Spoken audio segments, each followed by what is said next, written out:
Hello and welcome back to Bookish and welcome back to my Saturday Hodgepodge, my weekly wrap-up of, BookTube, bookish things, anything else I want to talk about.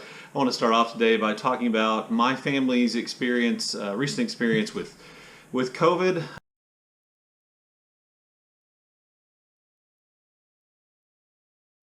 I don't know how much of this would be common knowledge, people who watch my channel. My wife has, she has a compromised immune system because of a treatment for breast cancer. She has diminished lung capacity because of that. And so one of the things has been true for the 2 years in which COVID has been at pandemic levels is that I have been incredibly afraid that my wife was going to get COVID and she would be one of those people who suffers severe complications for that. And so we in my family have done everything we possibly could, I think, to prevent that from happening. Masks, vaccines, boosted. We have not sat in a restaurant and eaten a meal for 2 years. That doesn't mean we don't, order carryout and things like that. I think she went to a movie during that brief kind of lull when it seemed like, and my daughter's wedding happened to happen during that brief lull when vaccines seemed to be beating the beta variant of COVID, and we had the wedding then. And I believe my wife went to movie then, but we have been incredibly safe. Well, there's only so safe we can be. My wife is a public school employee, and here in Texas, there are no safety precautions taken in Texas public schools. As a matter of fact, school districts are outlawed by our illustrious governor, Greg Abbott, from taking any safety precautions to prevent the spread of COVID at school. And so last week on Friday, my wife came home sick from school during the day after receiving a negative COVID test, one of those rapid tests which, where the line shows up to say if you're positive or negative. But she felt really bad. She had a sore throat. She had a cough. She had a lot of head congestion. And so because, she got the negative test, we thought, well, maybe it's not COVID, and we did not split up in our family. The nurse practitioner she saw who administered the test thought, well, maybe it's just bronchitis. In the back of my mind, I thought, well, how likely is that given how fast the Omicron variant is spreading? She went back on Saturday and had another test, and that test came out positive, which meant that everybody in my family, which is me, my wife, and my son, had been exposed, and worst of all, my wife, who is the most vulnerable member of my family, had COVID. In a way, and I'm going to say this, and I don't want you to take it the wrong way, in a way, we were lucky that it's the Omicron strain of COVID that she got, because that strain is milder in terms of its effect on individual patients on the whole than the other strains are. She was felt quite sick for 3 or 4 days. I had a lot of congestion, which felt like sinus pressure at various points in time, sore throat, dry cough. I assume I had too. I didn't get tested. There's a testing shortage here in the United States, and I figured, what difference does it make if I have it or not? I don't go anywhere. I don't see anybody outside my family. For me, quarantining for 5 or 6 or 10 or 12 days really isn't an issue. My son felt mildly ill, and had felt mildly ill actually before this. But he got tested. By the time we got him tested, he was negative. So on the whole, we got off really lucky. And I know that since we're hearing a lot about the Omicron strain of COVID being milder and causing less severe illness and having a lower mortality rate, and I believe that all those things are true. But one of the things that people seem to be struggling with, I think, in the United States is the idea that because that's true, that somehow people think that no one is going to get very sick and no one is going to die. When obviously that isn't true. Our hospitals are filling up, if not already full to capacity, with patients coming in who do have severe sickness because of Omicron, or because of the Omicron strain, and it's spreading so quickly that we are, averaging 750,000 new confirmed cases a day, and if there are that many confirmed cases, there are probably twice or 3 times as many as that unconfirmed cases of COVID in the United States. And we've yet really to see the benefit in lowering deaths or lowering hospital admissions. And we probably won't.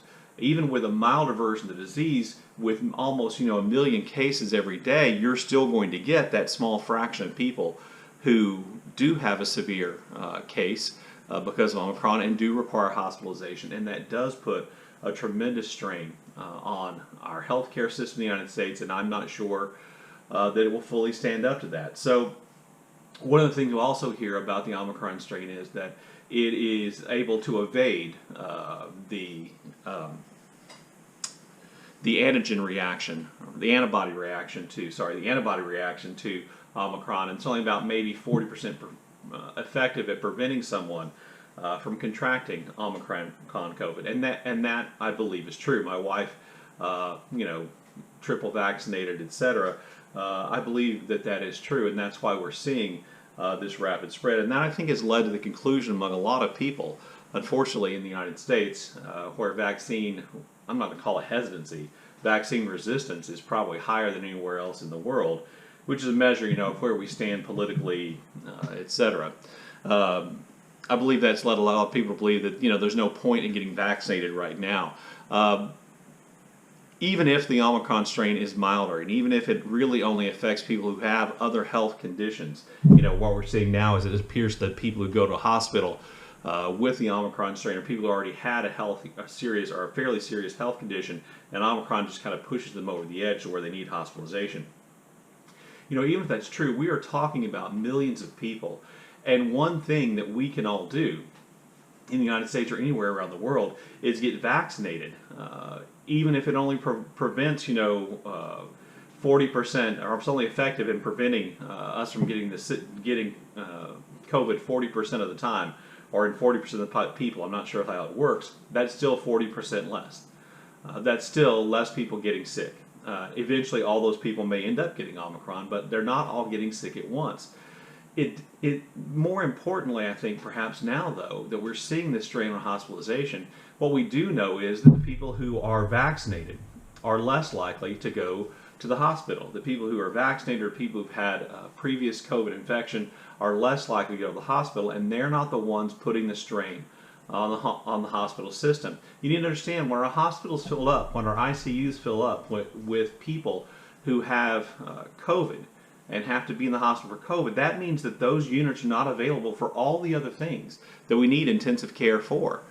And therefore, by getting vaccinated, you greatly reduce the chance that that's going to be you. Therefore, you greatly reduce the chance that you are going to be taking up space which someone else needs.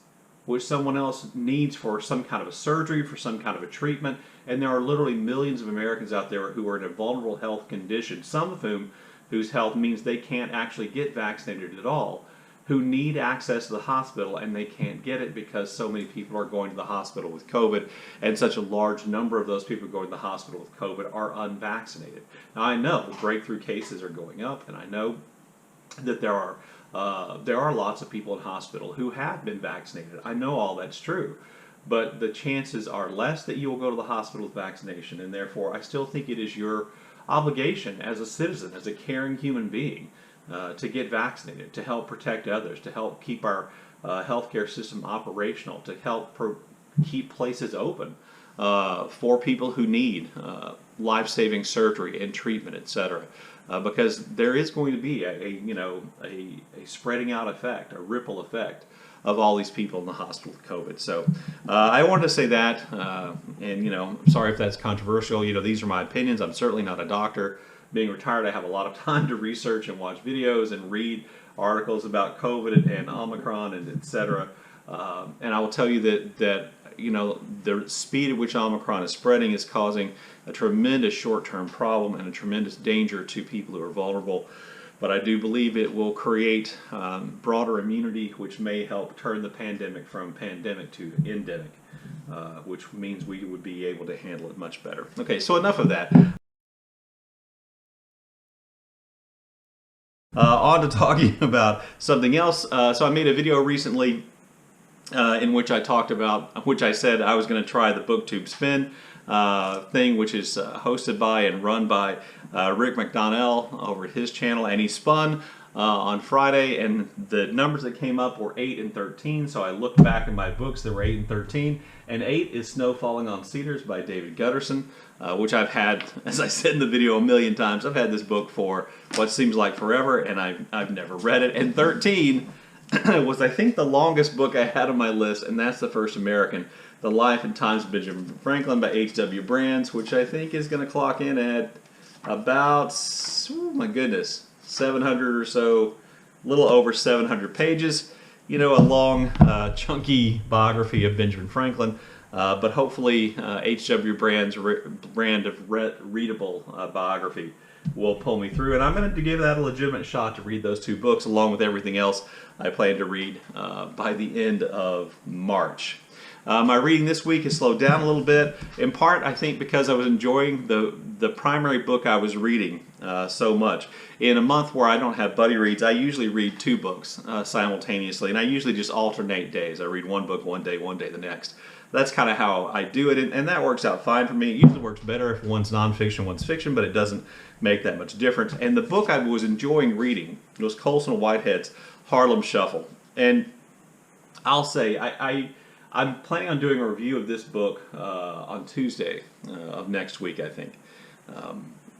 Because I do want to review the book and I do want to talk about it. But what I want to say right now is that one of the things that occurred to me when reading this book is that I think one of the things BookTube has made me is a little too critical of the books I'm reading. That I feel like I'm always only searching for and only satisfied when I find that book which is truly, truly great, which is, easily going to be in my top 10 at the end of the year. That happens to me a lot in January.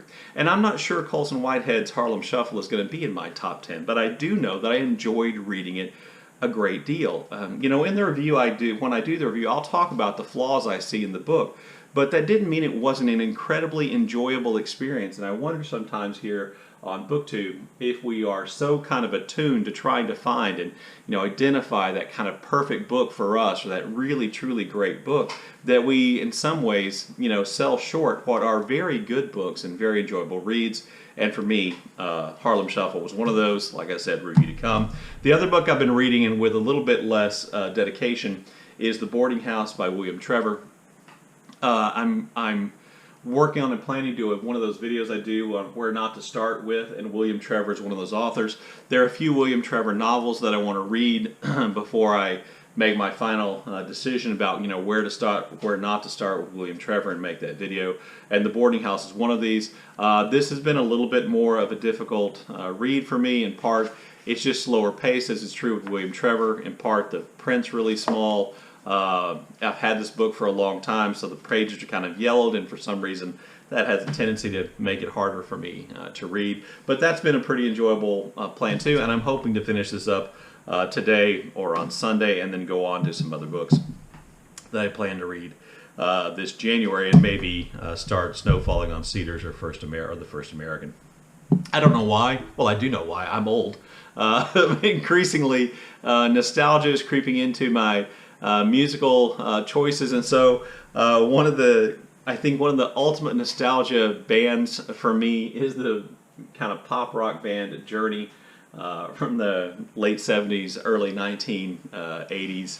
I don't know if this was true outside the United States, but in the United States during that kind of time frame, Journey was literally felt like they were everywhere. There was a Journey video game called Journey Escape that was played on the first generation Atari.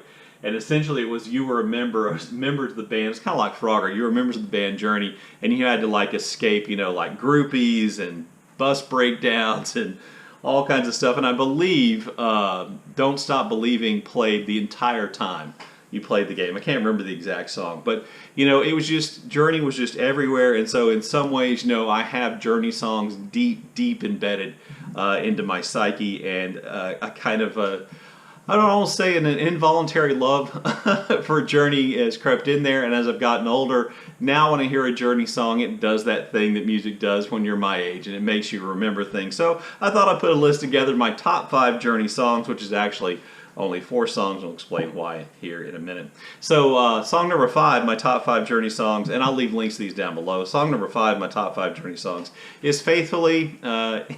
This song to me is like 8th grade dance, slow dance song, where you had to work up the courage to ask the girl that you liked to slow dance, and which just means basically hugging and rocking from side to side slowly around the dance floor.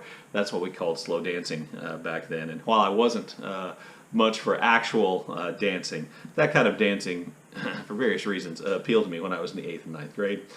Third is Wheel in the Sky, for no other reason than probably for Steve Perry's vocal performance.